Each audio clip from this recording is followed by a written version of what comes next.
देंगे खबरों में। शिवराज का मंत्रिमंडल अब तैयार हो चुका है, विभागों का बंटवारा हो चुका है, लेकिन अब पूर्व मुख्यमंत्री कमलनाथ की शैडो कैबिनेट की पूरी नजर रहेगी शिवराज सिंह चौहान के मंत्रिमंडल पर। यानी कि पिछले 4 महीनों से जो काम पेंडिंग है, उनकी फाइलों पर कैसे काम हो रहा है, मंत्री कैसे अपने विभागों का काम कर रहे हैं, इस पर पूरी नजर अब कमलनाथ की शैडो कैबिनेट की रहेगी। इसके अलावा पूर्व मंत्री जीतू पटवारी ने चुनाव आयोग से जल्द ही उपचुनाव कराने की मांग भी की है।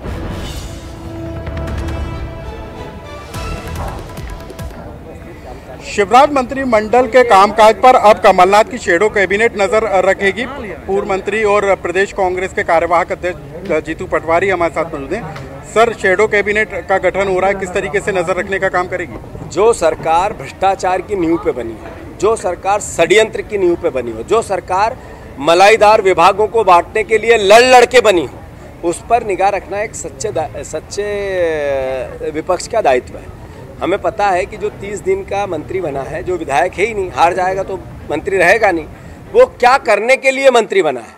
जब चुनाव होंगे उस दिन ये सरकार हट जाएगी। जिस दिन चुनाव का रिजल्ट आएगा इस सरकार का अंत हो जाएगा। तो किस लिए ये मंत्री बने हैं? मैं मानता हूँ कि इस अच्छे विपक्ष का दायित्व है कि ऐसे में निगाह रखें। इन भ्रष्टाचारियों पर हर वक्त हर परिस्थिति में कांग्रेस का एक कार्यकर्ता सजग है। ज्योतिरादित्य सिंधिया ने कहा कि 15 महीने में मंत्रालय से भ्रष्टाचार का खेल चल रहा था।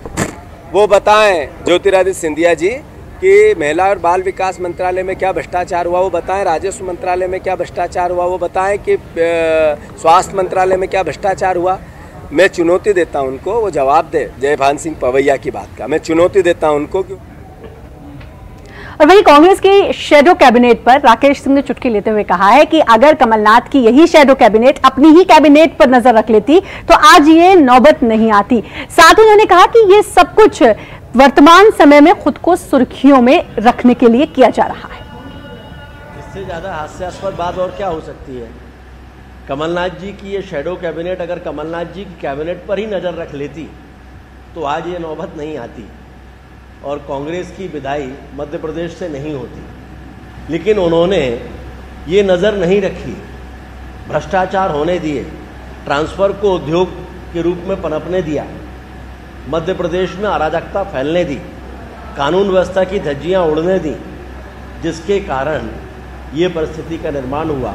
जो जनता चाहती थी कि मध्य प्रदेश में भारतीय जनता पार्टी की सरकार बने, वो बनी। और इसलिए ऐसी कोई भी शैडो कैबिनेट या ऐसे कुछ लोगों को चिन्हित करने से कांग्रेस के हाथ में कुछ आने वाला नहीं है। ऐसा करके खबरों वहीं अब कांग्रेस ने उपचुनाव के लिए अपनी कमर कस ली है। कांग्रेस ने सभी 25 सीटों के लिए प्रभारी भी नियुक्त किए हैं। आपको बता दें कि 18 जुलाई को सभी 25 सीटों के लिए प्रभारी अपनी कमान संभाल लेंगे। अब किसान कांग्रेस उपचुनाव के लिए अपना पूरा जोर लगाएगी। वहीं चुनाव में कांग्रेस का फोकस कर्ज माफी पर होगा और वो लोगों को बीजेपी के दुष्प्रचार की भी जानकारी देंगे।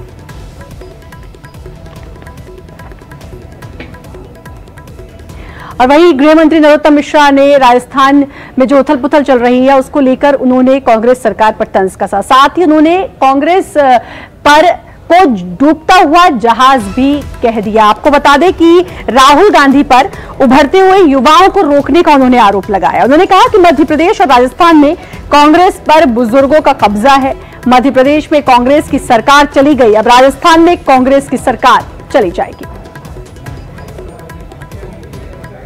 दरअसल राहुल गांधी जी जो भी उभरते हुए युवा हैं कांग्रेस में, उनको आगे नहीं बढ़ने देते और इसलिए 75 के ऊपर के लोग, चाहे मध्य प्रदेश हो चाहे राजस्थान हो, वो सियासत पर कब्जा किए हुए हैं।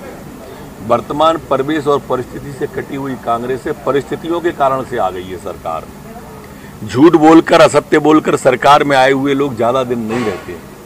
अपने टूटन का शिकार कांग्रेस होगी और मध्य प्रदेश की तरह कांग्रेस जिस तरह से देश के अंदर चल रही है, ये अतीत की वस्तु ही होने वाली है, इतिहास की वस्तु ही होने वाली है। अब ये कुछ भी कर लें, क्योंकि जिस तरह से इन्होंने कन्हैया कुमार जैसे राष्ट्र विरोधी तत्वों का साथ दिया, भारत के टुकड़े टुकड़े गैंग का साथ दिया, देश विरोधी राष्ट्र विरोधी बातें करने वालों का साथ दिया, उससे अब ये जनता का विश्वास हो चुकी है कांग्रेस।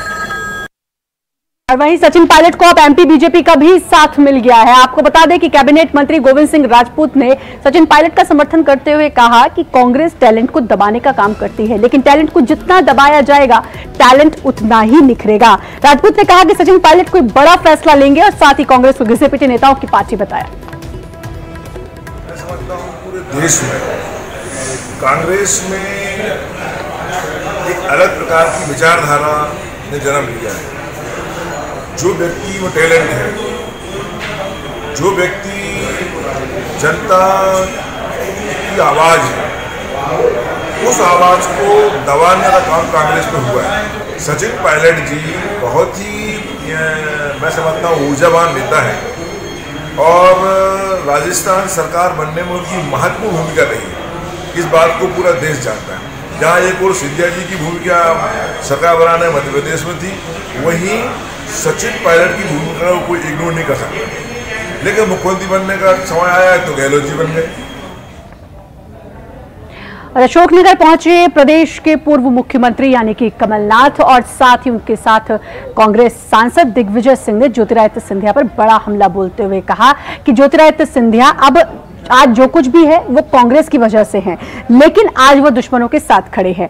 साथ ही उन्होंने कहा कि उनके पिता कांग्रेस के प्रति निष्ठावान रहे। मुझे इस बात का दुख है कि जिन नौजवानों को कांग्रेस पार्टी ने सब कुछ दिया, ज्योतिरादित्य सिंधिया जी को पूरी जिम्मेदारी मध्य प्रदेश की सौंपी गई, चेयरमैन कैंपेन कमेटी का बनाया गया, ऑल इंडिया कांग्रेस कमेटी का महामंत्री बनाया गया, उन्हें डिप्टी चीफ मिनिस्टरशिप भी बनाने के लिए ऑफर दिया गया था, वो नहीं माने। पीसीसी प्रेसिडेंट का भी ऑफर दिया गया, नहीं माने। और उन्होंने उसी पार्टी में शामिल होना ठीक समझा जिस पार्टी ने उन्हें हराया, यानी कि दुश्मन के साथ हारने के बाद दुश्मन के साथ हाथ मिला लिया। हमें ऐसी उम्मीद ज्योतिरादित्य जी से नहीं थी। अब वक्त एक छोटे से ब्रेक का है। योजना में बड़ा फर्जीवाड़ा देखने को मिला है। आपको बता दें कि आधे अधूरे मकानों को सरकारी दस्तावेजों में पूरा दिखा दिया गया और हितग्राहियों से पैसे ऐंठ लिए गए। साल 2016 से 17 में वर्तमान समय तक पीएम आवास योजना के तहत जिले में कुल 27,843 मकान स्वीकृत हुए, जिसमें करीब 1,843 मकान ऐसे हैं जिनकी राशि जारी कर दी गई है, लेकिन मकान आधे अधूरे बने हैं, जबकि सरकारी दस्तावेजों में उन आधे अधूरे मकानों को पूरा मकान दर्शा दिया गया है। फर्जीवाड़ा सामने आने के बाद अधिकारी कैमरे के सामने कुछ भी कहने से बच रहे हैं। वहीं जनप्रतिनिधि भी इसमें पल्ला झाड़ते दिखाई दे रहे हैं।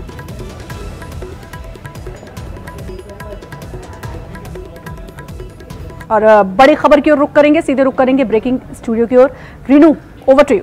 जी बिल्कुल श्रद्धा, भोपाल से बड़ी खबर है जहां स्वास्थ्य मंत्री प्रभुराम चौधरी पहुंचे चिरायु अस्पताल, जहां पर उन्होंने कोविड सेंटर में डॉक्टरों से बातचीत की, वहां की व्यवस्थाओं का हालचाल जाना, स्वास्थ्य सेवाओं का उन्होंने जायजा लिया, किस तरीके की व्यवस्थाएं की गई हैं, क्योंकि हर बार ही देखा जा रहा है कि जो मामले हैं वो तेजी से बढ़ रहे हैं। उसके सामने अब जो अस्पताल हैं प्रबंधन, उनके सामने और बड़ी चुनौतियां खड़ी हो जाती हैं। तो मंत्री प्रभुराम चौधरी चिरायु अस्पताल पहुंचे थे, कोविड सेंटर में डॉक्टरों से उन्होंने चर्चा की, स्वास्थ्य सेवाओं का उन्होंने जायजा लिया।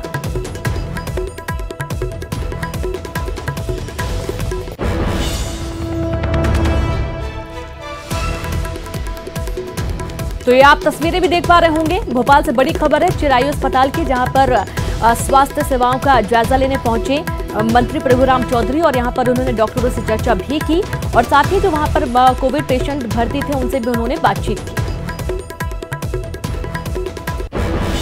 और चलिए कुछ और अहम खबरों का रुख करेंगे, सीधे श्रद्धा के पास चलते हैं। जी श्रद्धा। बिल्कुल रीनू, और जबलपुर की बात करेंगे। जबलपुर में कोरोना के मरीजों के साथ के इलाज में लापरवाही बरतने वाले अस्पतालों को, निजी अस्पतालों को अब कलेक्टर ने चेतावनी दी है। कलेक्टर ने साफ तौर पर कहा है कि कोरोना के मरीजों को किसी भी तरीके से उपेक्षित नहीं किया जाएगा, उनके साथ उपेक्षित व्यवहार नहीं किया जाए और शिकायत मिलने पर संबंधित अस्पताल के खिलाफ कार्रवाई की जा सकती है। कुछ दिनों पहले निजी अस्पतालों से यह खबर आई थी कि कोरोना के मरीज के साथ अस्पताल के लोग अच्छा व्यवहार नहीं कर रहे, जिसके बाद कलेक्टर ने यह आदेश जारी किए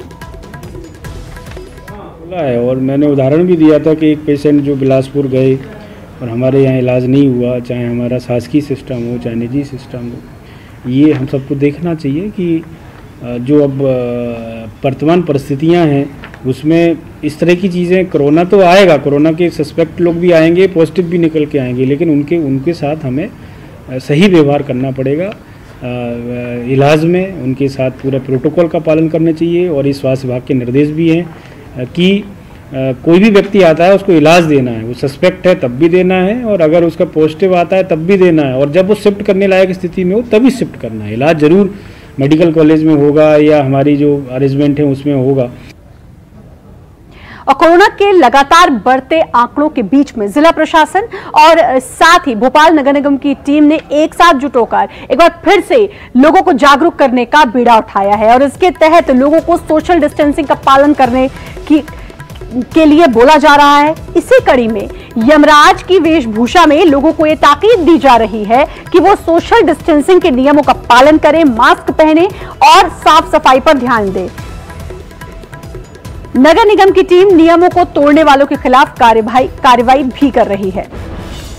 कोरोना के बढ़ते मामलों के चलते अब जिला प्रशासन और सामाजिक संगठन लोगों को जागरूक करने के लिए सड़कों पर निकले। आप देख सकते हैं कि ये जो एनएसएस वॉलंटियर्स के साथ जो सामाजिक संगठन है और इस तरह की जो गाड़ी है वो सड़कों पर निकली है। लोग जागरूक हो रहे हैं यहाँ पर और कहने के बाद वो लोग मास्क लगा रहे हैं और ये भी कह रहे हैं कि हम जो नहीं लगाया वो अपनी गलती भी मान रहे हैं, कह रहे हैं आगे से हम लोग मास्क लगाएंगे। कह रहे हैं यमराज जी अभी तो आप आए हो, अगर सच में यमराज जी आ गए तो क्या होगा। जब अमिताभ बच्चन को कोरोना ने नहीं छोड़ा तो हम लोगों को क्या छोड़ेंगे, तो वो लोग मास्क लगा रहे हैं। जी, ये जिला प्रशासन, आवाज, एनएसएस और यूनिसेफ सभी का एक संयुक्त प्रयास है और हम सब लोग मिलकर ये कोशिश कर रहे हैं कि कोरोना के संदर्भ में अधिक से अधिक लोग जागरूक हो सकें, मास्क लगा सकें और इस तरह के कैरेक्टर के साथ हम करेंगे। ये देखिए, आप देख सकते हैं कि यहाँ पर कठपुतली के तहत जो पारंपरिक तरीके हैं उन पारंपरिक तरीकों के साथ हम लोगों को जागरूक करने की कोशिश कर रहे हैं। इसमें नगर निगम हमारा साथ दे रहा है, जिला प्रशासन साथ दे रहा है और नगर निगम स्पॉट फाइन करता है यदि कोई व्यक्ति मास्क नहीं लगा रहा। दुकानों पे यदि सोशल डिस्टेंसिंग का पालन नहीं हो रहा,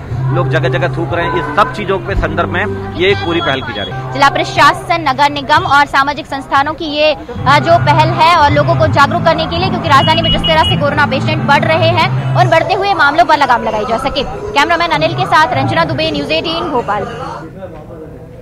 तो चलिए, उम्मीद करते हैं जिस अनोखे तरीके से लोगों को समझाया जा रहा है, लोगों की समझ में ये बात आएगी और वो कोरोना से बचने के लिए तमाम नियमों का पालन भी करेंगे। सीधे रुक करेंगे ब्रेकिंग स्टूडियो का। Reenu, over to you. जी बिल्कुल, और रायपुर से बड़ी खबर है जहां पर संसदीय सचिवों की पहली बैठक हो रही है। मुख्यमंत्री के साथ ये बैठक लगातार जारी है। संसदीय सचिवों को नियम कानून की जानकारी दी जा रही है। कांग्रेस विधायक दल की बैठक खत्म हुई, आज जारी हो सकती है निगम मंडलों में नियुक्तियों की लिस्ट और ये नियुक्तियां भी शायद 1-2 दिन के अंदर ही हो जाएंगी। और जैसा कि संसदीय सचिव जिन्होंने कल ही 15 विधायकों ने पद और गोपनीयता की शपथ ली है, संसदीय सचिव बने हैं, अब उनको कई जो मंत्री हैं उनके अंडर पर रखा गया है, वो काम सीखेंगे, कानून नियमों कानूनों की जानकारी लेंगे और इसी के चलते ये अहम बैठक अभी चल रही है। तो बड़ी खबर रायपुर से, संसदीय सचिवों की पहली बैठक चल रही है और ये बैठक बहुत ही अहम है। इसलिए भी अहम है क्योंकि मुख्यमंत्री के साथ हो रही बैठक में तमाम जो नियम कायदे कानून होते हैं, किस तरीके से काम होता है, ये तमाम चीजों की जानकारी नए संसदीय सचिवों को दी जा रही है, क्योंकि उन्होंने कल ही संसदीय सचिव के पद की और गोपनीयता की शपथ ली है। 15 विधायक जो संसदीय सचिव बनाए गए हैं वो अब काम भी सीखेंगे और काम किस तरीके से करना है। और ये भी कहा गया है कि जिनका परफॉर्मेंस बहुत अच्छा होगा, अगले जब चुनाव होंगे तो उनको बहुत अच्छे लेवल पर काम की जिम्मेदारी भी मिलेगी और हो सकता है कि उससे उनको प्रमोशन भी मिलेगा। रखा गया तो समझा जा सकता है किस तरीके से।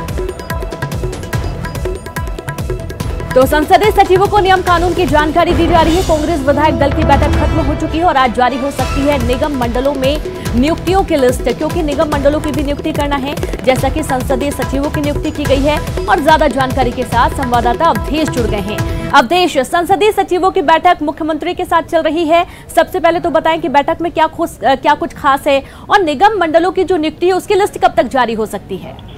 देखिए, जिस तरह से आज विधायक दल की बैठक हुई है, विधायक दल की बैठक के बाद संसदीय सचिवों की पहली बैठक हुई। इस बैठक में नियम कानून कायदों को लेकर मुख्यमंत्री सहित संसदीय कार्य मंत्री ने विस्तार से जानकारी दी कि कैसे क्या कुछ करना है संसदीय सचिवों को, क्या उनके अधिकार है। वहीं विधायक दल की बैठक में गोधन न्याय योजना का जो शुभारंभ होना है उसकी विधानसभा स्तर पर मॉनिटरिंग, विधायकों को विधायक निधि से गौठान निर्माण की अनुमति सहित तमाम योजना पे विस्तार से जानकारी। चलिए, और ये बहुत अच्छी बात है अवधेश, बहुत बहुत शुक्रिया आपका तमाम जानकारी साझा करने के लिए। तो सुना आपने, ये बहुत ही अहम बैठक है और फिलहाल खबरों में इतना ही। हमारे साथ न्यूज रूम से श्रद्धा भी जुड़ी हुई थी। श्रद्धा, आपका भी बहुत बहुत शुक्रिया। और इसी के साथ उस बुलेटिन में इतना ही, लेकिन एक छोटे से ब्रेक के बाद भी खबरों का सफर लगातार जारी है। नमस्कार।